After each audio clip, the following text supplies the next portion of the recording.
The massive space station floated in the darkness like a metal city. Ships from dozens of worlds docked at its ports, each one showing off the power of their home planets. The Vorthak brought their huge black warships that could break planets in half. The Zilani arrived in ships that bent space around them like twisted metal. Even the smallest alien vessels carried weapons that could destroy entire cities, but the human ship looked like a joke. Admiral Hyunwoo stepped off his transport and walked through the station's halls. Other species barely looked at him.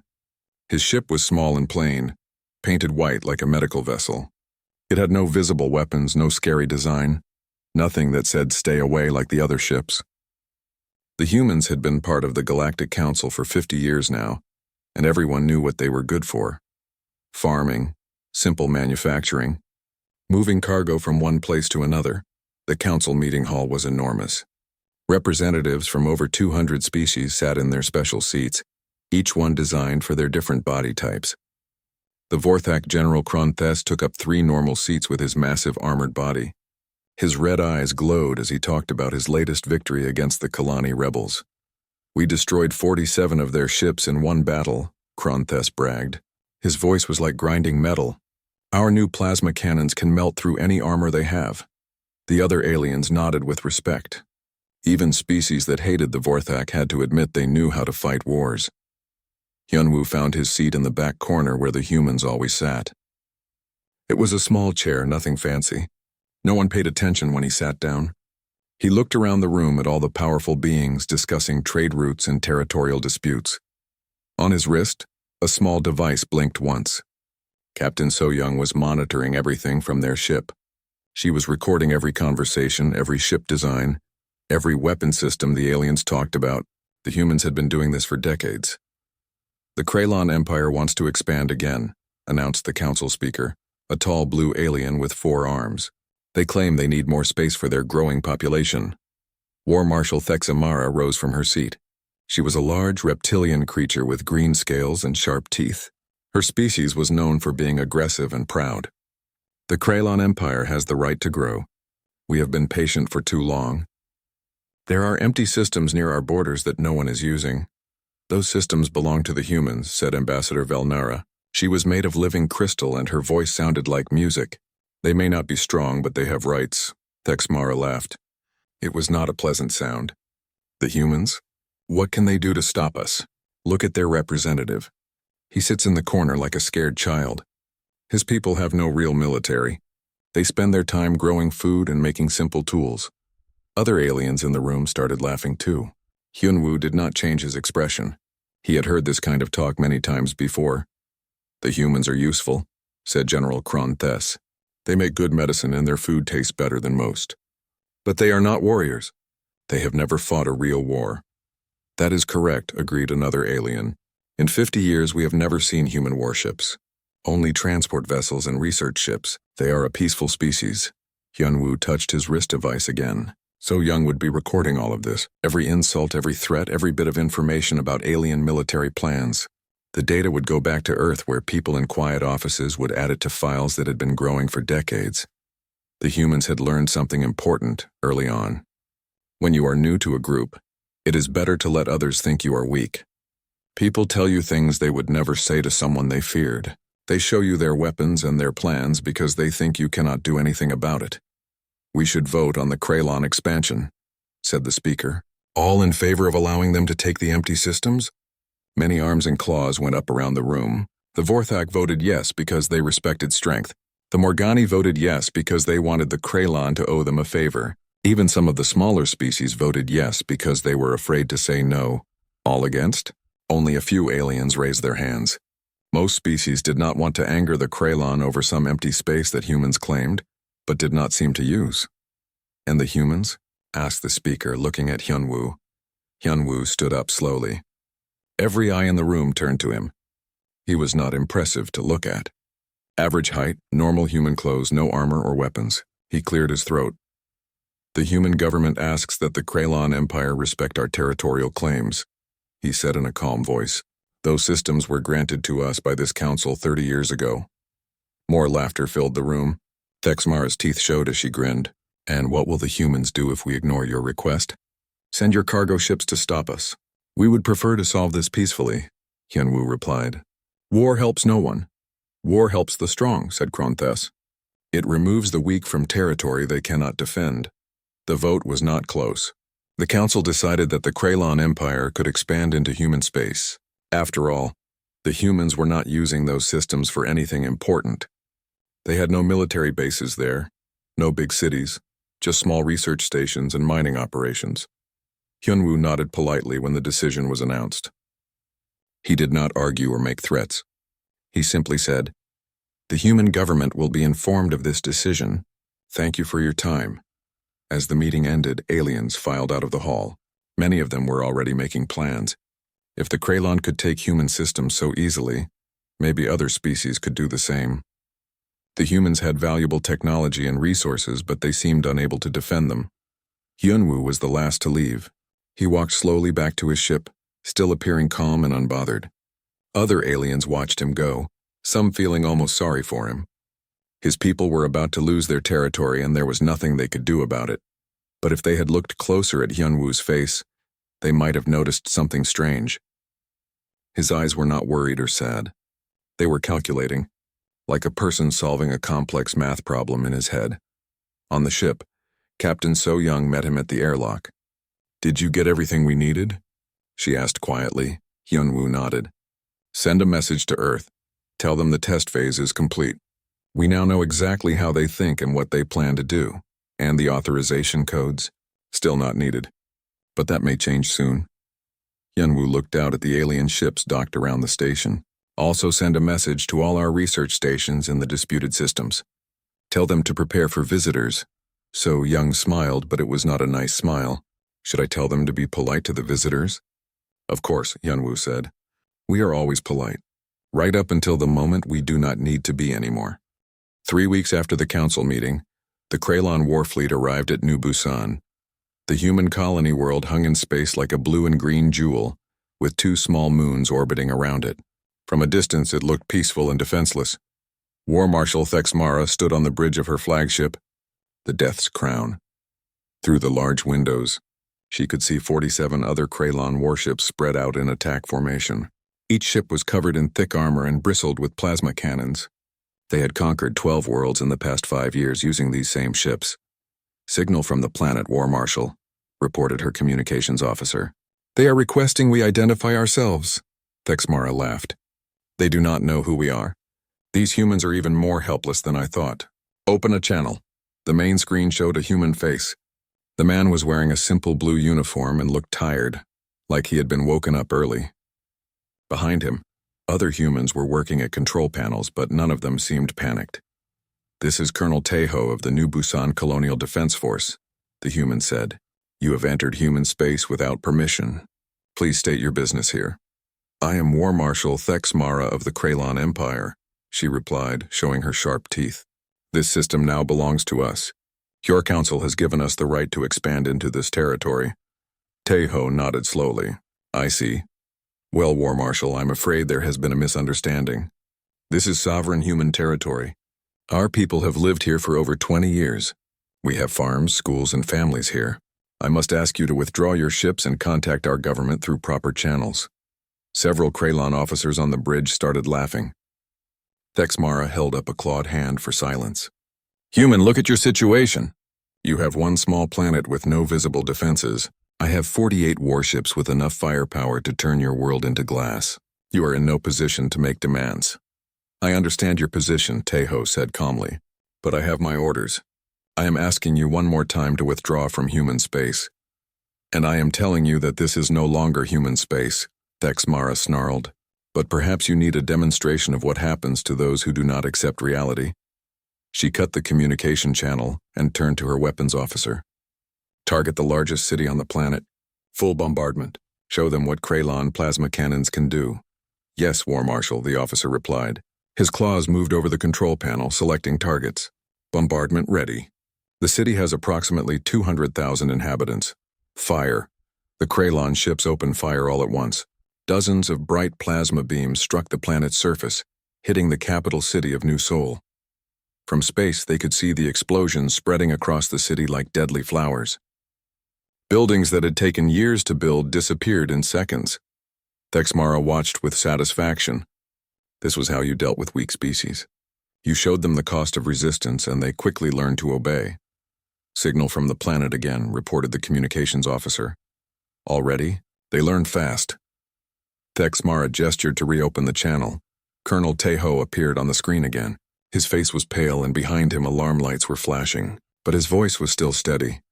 "War Marshal, you have just killed my wife and 2 children," he said quietly. "They were visiting my wife's sister in New Seoul today." Thexmara felt a moment of surprise. She had expected anger, fear, or desperate pleas for mercy. Instead, the human seemed almost calm. "I am sorry for your loss," she said, though she did not really mean it. "But this is what happens when people refuse to accept new management. Surrender now and there will be no more deaths." Tejo stared at her for a long moment. Then he reached over to a control panel and pressed several buttons. Warning lights began flashing all over his command center. "You know what, War Marshal?"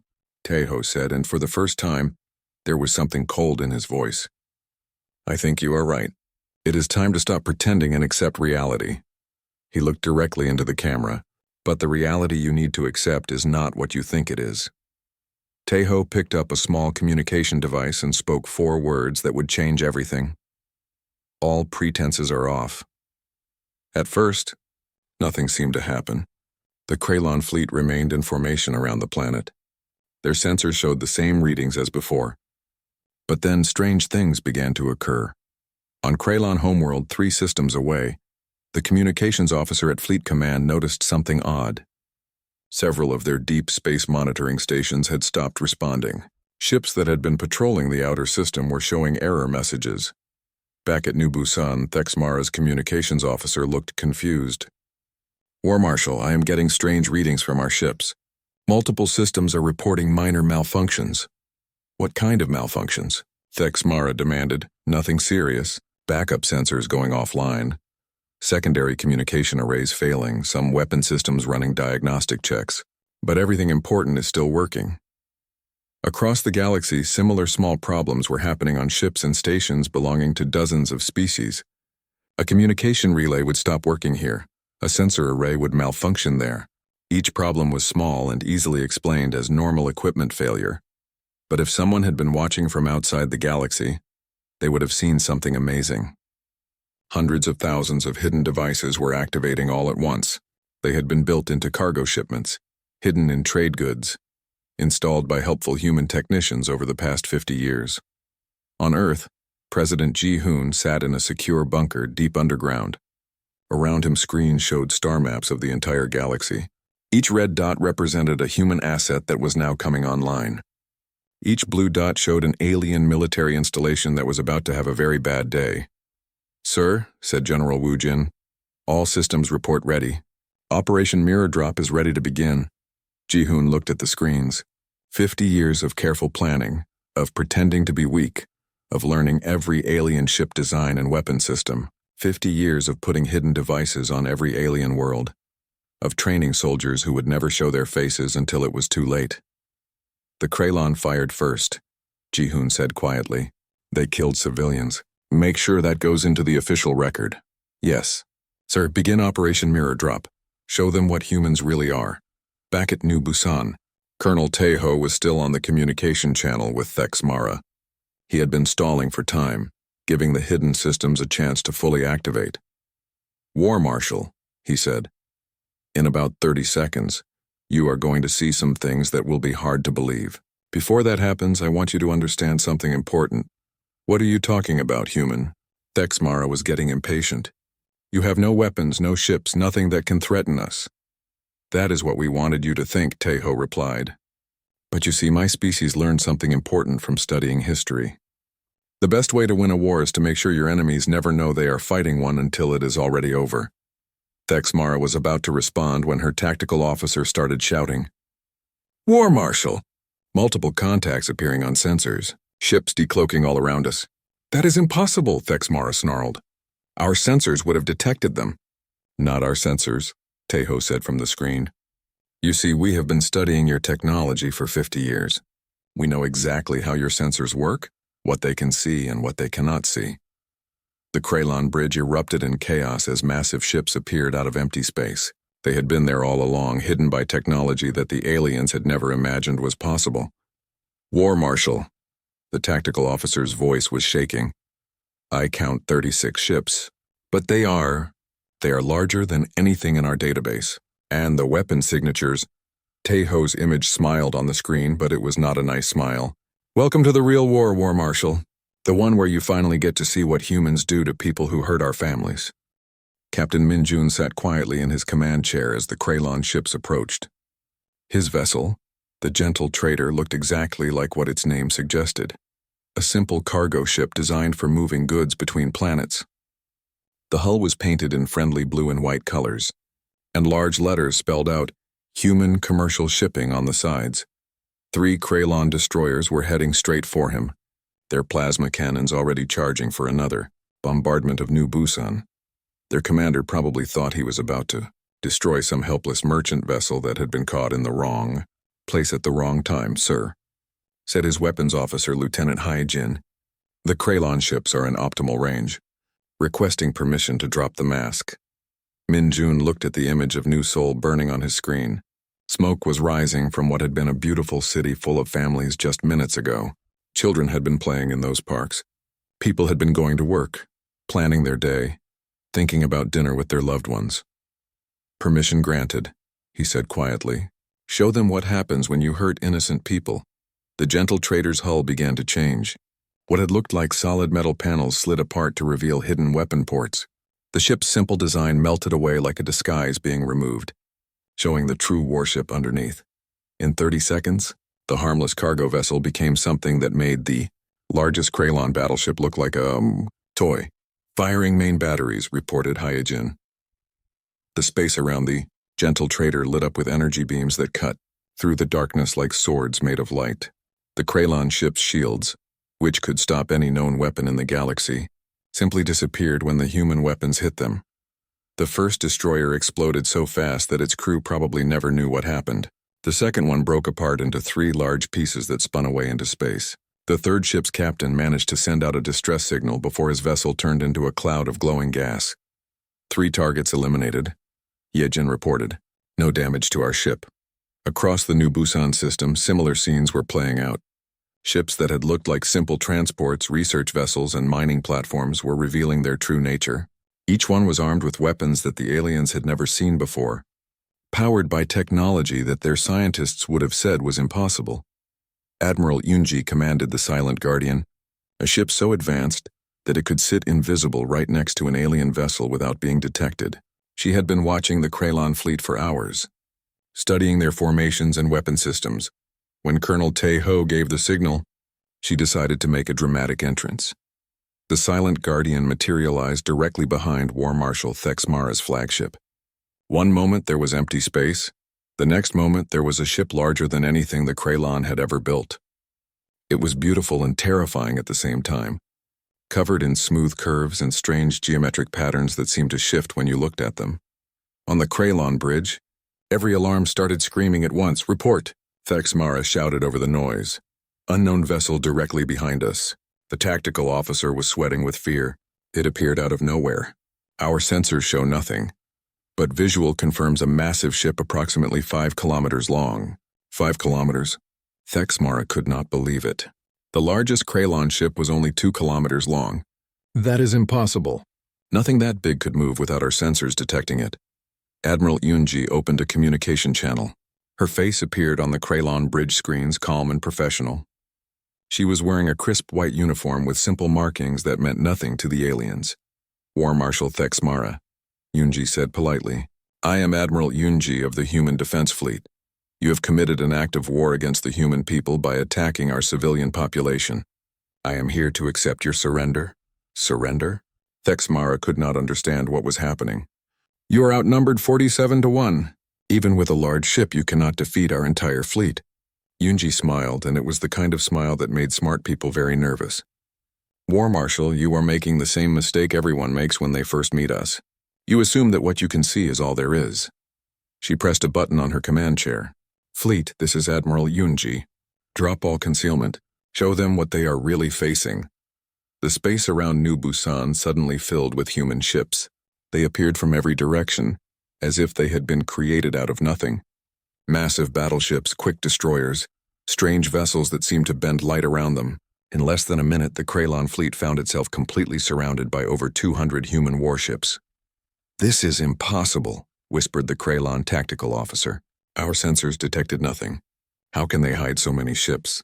Lieutenant Hai Jin, now serving as communications officer for the human fleet, answered that question. Her voice was broadcast to every Krylon ship at once. "For 50 years we have been studying your technology," she explained. "We know exactly how your sensors work, what frequencies they use, what algorithms process their data. We have been testing our stealth systems against your equipment every day for decades." On Earth, General Wu Jin was watching the battle through quantum communication links. Around him, the command center was filled with officers who had been planning this moment for most of their careers.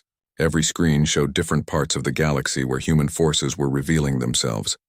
"Sir," reported his aide, "all defense platforms are now online. The Sol system is showing its true configuration." Wu Jin nodded. For 50 years, humans had been building what looked like agricultural stations and research facilities in their home system.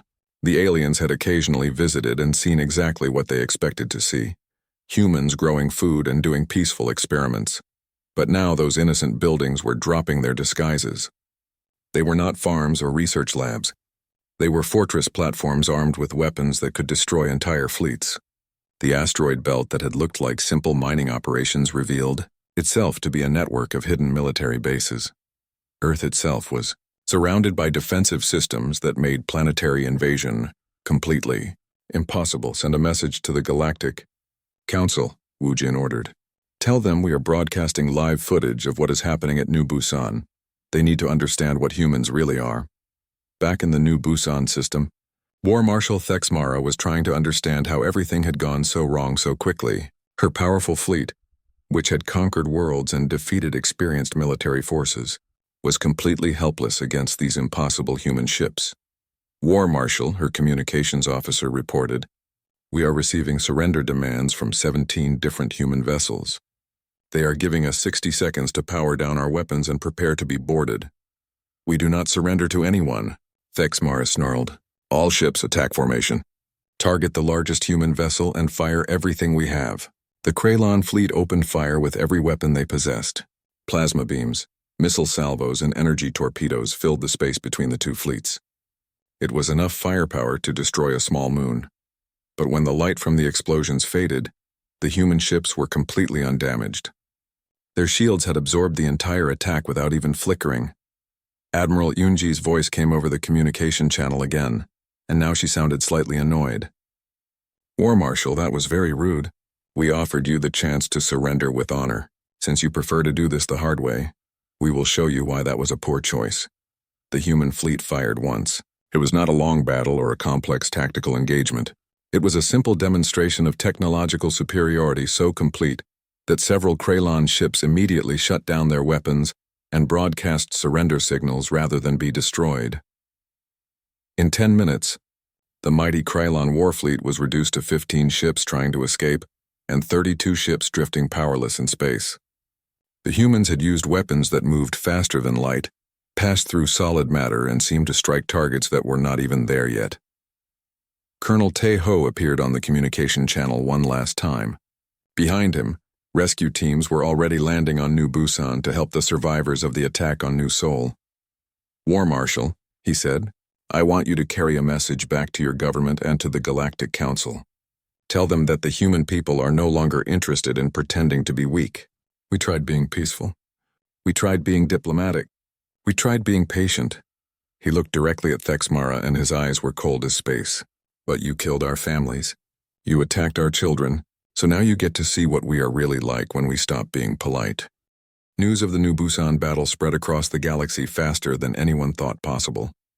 Within 6 hours, every major world had received the footage that the humans broadcast to the Galactic Council. The images showed Krylon warships being destroyed by weapons that should not exist, and human fleets appearing out of empty space like magic. War Marshal Thexmara had escaped with 15 ships, but her report to the Krylon High Command was so unbelievable that they thought she had lost her mind. A single human cargo ship destroying 3 destroyers. Invisible fleets? Weapons that pass through shields like they were not there? The humans have been hiding their true military strength, Texmara insisted to the Council of War Marshals. Everything we thought we knew about them is wrong. They are not weak farmers and merchants.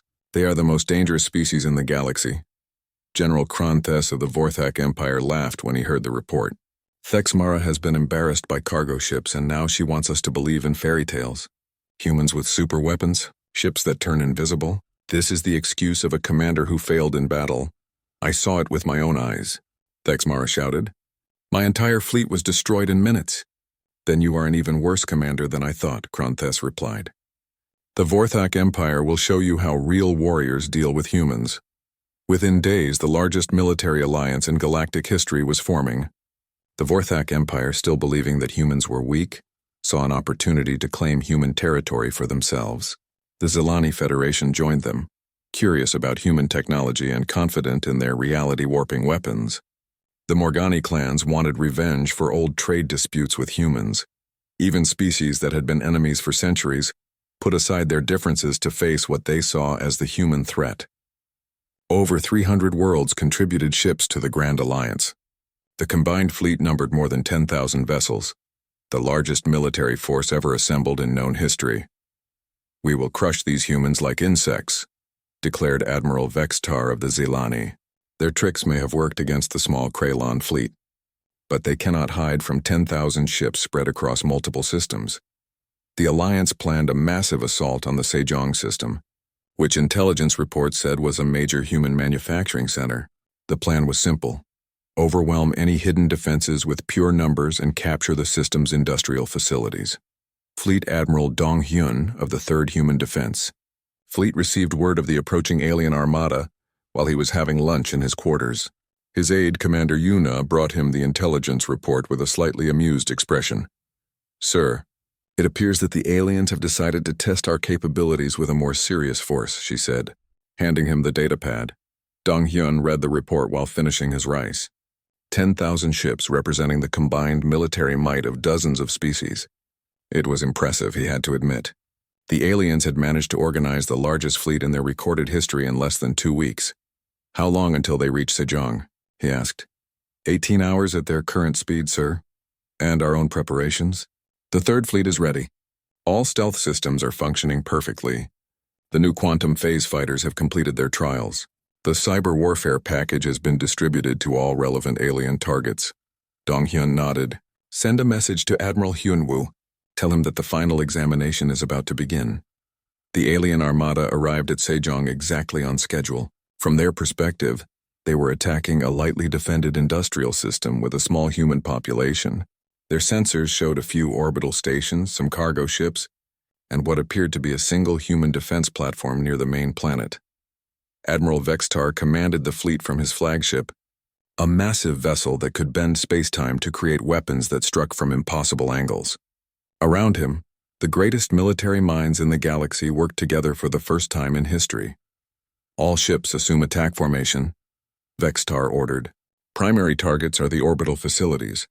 We will capture their industrial capacity intact and learn their secrets. General Kranthes, commanding the Vorthak contingent, was eager to prove that brute force could overcome any human trickery. My ships will lead the assault. We will show these humans what real weapons can do. The alien fleet spread out across the system, surrounding the planet and its facilities. 10,000 ships, each one a proven weapon of war, each one commanded by experienced officers who had won battles across the galaxy. But Commander Dong Hyun was not worried. He sat calmly on the bridge of his flagship, the Quiet Storm, and watched as the aliens moved into position. Like so many species before them, they assumed that what they could see was all there was. Sir, reported his tactical officer, Lieutenant Jun-ho, all alien vessels are now within the engagement zone. Their formation is exactly as our models predicted. Excellent. Begin Phase 1 of the operation. Activate the cyber warfare systems. 50 years of human merchants, technicians, and diplomats had left their mark on alien technology. Every major alien species used computer systems that had been improved by helpful human engineers. Entertainment devices, communication equipment, navigation computers, All of them contained hidden programs that had been waiting patiently for activation. Across the alien fleet, small problems began to appear. A navigation computer would glitch and show wrong coordinates. A weapon system would run an unexpected diagnostic check. A communication array would develop interference. Each problem was tiny, barely noticeable. But when thousands of small problems happened at the same time across 10,000 ships, the effect was devastating. "Admiral," reported the Morgani fleet commander, "we are experiencing minor technical difficulties across multiple ships. Nothing serious, but our efficiency is down by approximately 15%. "The same here," confirmed General Krontes. "Some kind of computer virus, perhaps. Our technicians are working on it." Admiral Vexitar was annoyed but not concerned.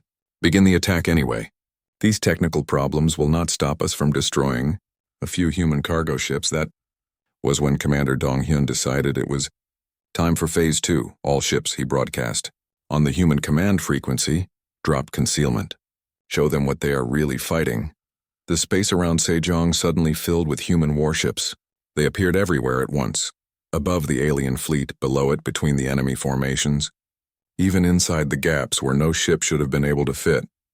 The aliens found themselves facing not a small defense force, but a human fleet that outnumbered them 3-1. Massive battleships that dwarfed anything in the alien armada, sleek destroyers that moved like living things, and strange vessels that seemed to exist in multiple places at once. "This is impossible," shouted the Vorthak general. "Our sensors detected nothing. How can they hide 30,000 ships?" Captain Yuna, now commanding a squadron of the new quantum phase fighters, decided to answer that question personally. Her ship simply appeared inside the Vorthak flagship, having passed through the hull like it was made of empty air. "Hello, General," she said, her voice coming from his own bridge speakers. "We can hide our ships because we understand your technology better than you do. We have been studying you for 50 years. Her fighters fired special boarding torpedoes that passed through the ship's armor and delivered human soldiers directly to critical systems. Within minutes, the most powerful ship in the Vorthak fleet was under human control. Across the battle zone, similar scenes played out. Human cyber warfare turned alien ships against each other. Weapons that had never failed in centuries of warfare simply stopped working. Ships that had conquered worlds found themselves drifting helplessly as their own systems shut down. Admiral Vextar tried to use his reality-warping weapons against the human fleet. But the humans had spent decades studying Zilani technology. They knew exactly how to counter weapons that bent space-time, having developed defenses specifically designed to neutralize them. "Our weapons have no effect," he reported in panic. "They have some kind of protection against space-time manipulation." Commander Dong-hyun opened a communication channel to the entire alien fleet. His image appeared on every screen in 10,000 ships, calm and professional. "Attention all alien vessels," he said. "You are completely surrounded and outgunned. Your weapons are ineffective against our defenses. Your ships are compromised by our cyber warfare systems. I am offering you one chance to surrender before we demonstrate what our weapons can actually do." General Kron-Thes, proud warrior that he was, refused to believe the situation was hopeless. "All Vorthak ships attack. Show these humans the fury of our people." The Vorthak fleet opened fire with everything they had. Energy beams, plasma cannons, and quantum torpedoes filled the space between the two forces. It was enough firepower to destroy entire star systems, but the human ships simply absorbed the attack. Their shields did not even flicker. Some of the human vessels seemed to drink in the alien weapons fire and become stronger because of it. "Phase 3, Commander Dong-hyun said quietly. "Show them why resistance is futile." The human fleet fired once. What followed was not a battle. It was a demonstration of technological superiority so complete that historians would later struggle to find words to describe it.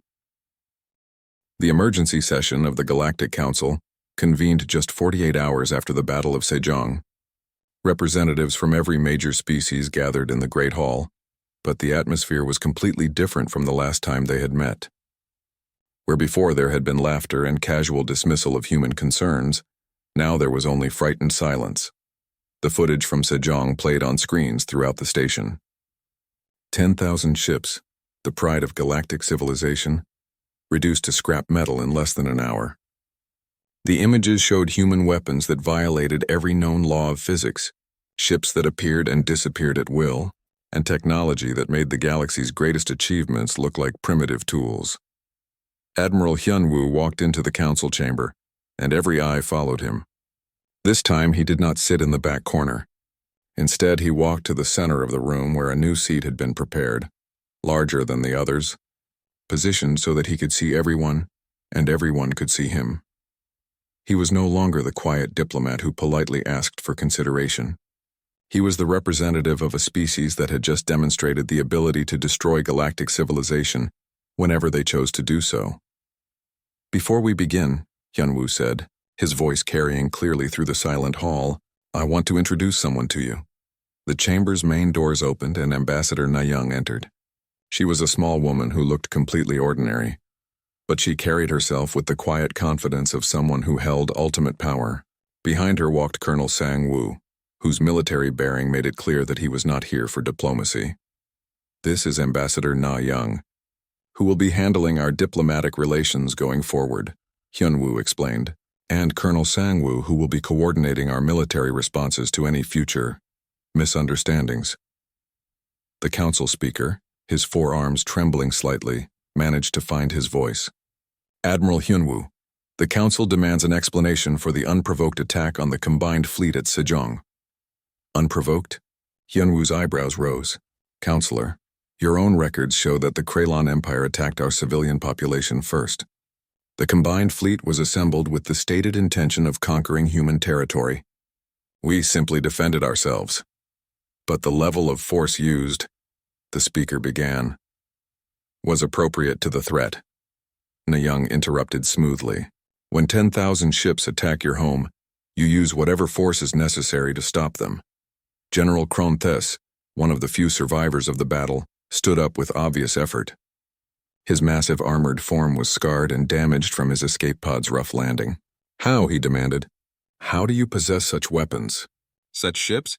We have been watching human space for 50 years. "No," Colonel Sang-woo replied calmly. "You have been watching what we wanted you to see. For 50 years we have been studying you while pretending to be harmless. Every ship you thought was a cargo vessel was actually a warship in disguise. Every trade agreement included intelligence gathering. Every human diplomat, merchant, and technician was also a spy." The chamber erupted in shocked voices as representatives realized the implications. Ambassador Velnara, her crystalline form flickering with agitation, spoke for many of them. "You mean, every human we have met has been lying to us?" "Not lying," Na-young corrected. "We simply did not tell you everything. When you are the new species in a dangerous galaxy, it is wise to be cautious." "But why?" asked the representative of the Kalani, a peaceful species that had never threatened humanity. "Why maintain such deception for so long?" Hyunwoo stood and activated a holographic display that showed the galaxy as it had been 50 years ago.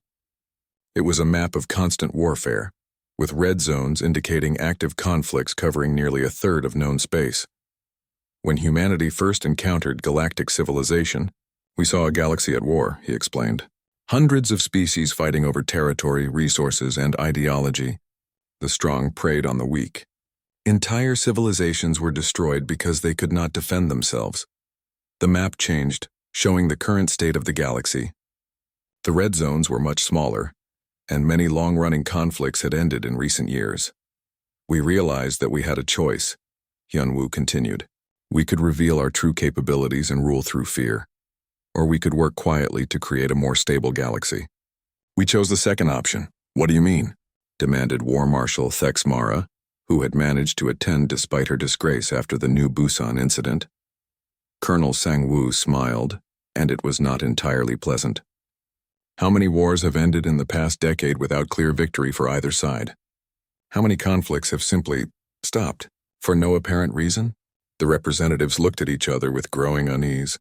It was true that many recent wars had ended strangely, with both sides suddenly becoming interested in peace negotiations.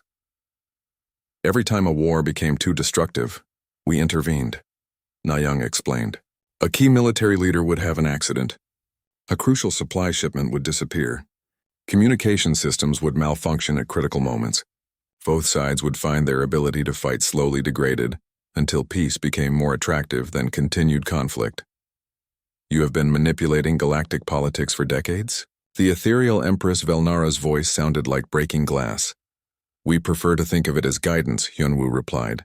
We nudged events toward peaceful resolutions whenever possible. Sometimes we had to be more direct, but we always tried subtlety first.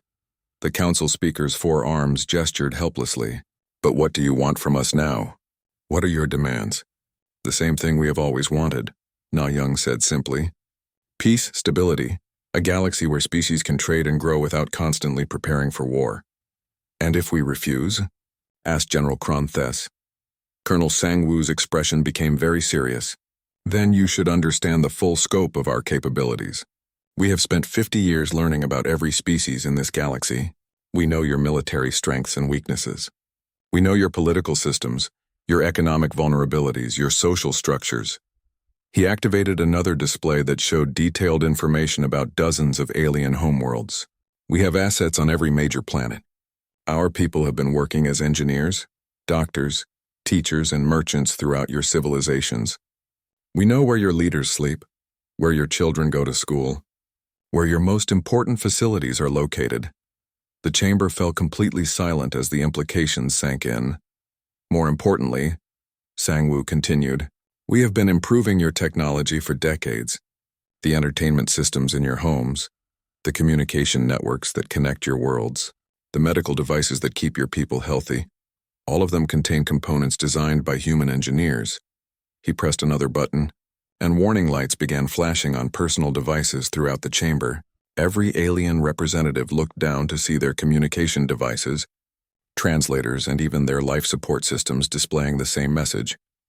Human-controlled system, offline for demonstration purposes. We could disable the infrastructure of every major world in the galaxy with a single command, Sang-woo said as the devices returned to normal function. Your ships would lose navigation.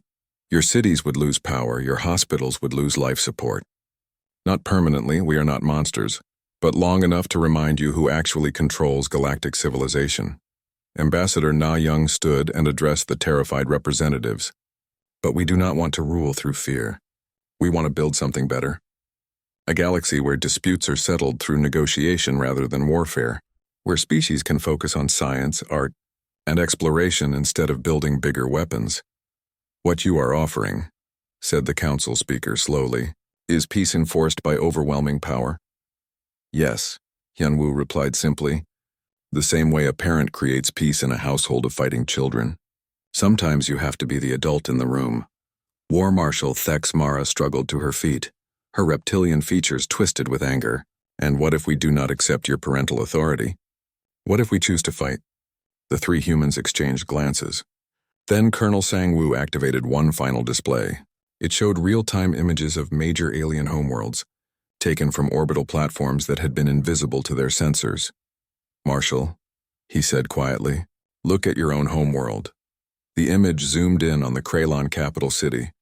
In the center of the government district, a small device no larger than a suitcase sat on top of the tallest building. It was completely undetectable to Kraylon sensors, but the humans could see it clearly. That device contains enough quantum destabilizer material to crack your planet's crust, Sang-woo explained. We have similar devices hidden on every major world in the galaxy. They have been there for years, disguised as art installations, communication equipment, even children's toys. He looked around the chamber, meeting the eyes of each representative. We could turn every homeworld in the galaxy into asteroids with a single transmission. But we will never do that, because our goal is to protect life, not destroy it. However, Na Young added, we will use whatever force is necessary to maintain peace. If you choose to start wars, we will stop them. If you choose to build weapons of mass destruction, we will disable them. If you choose to threaten innocent people, we will remove that threat.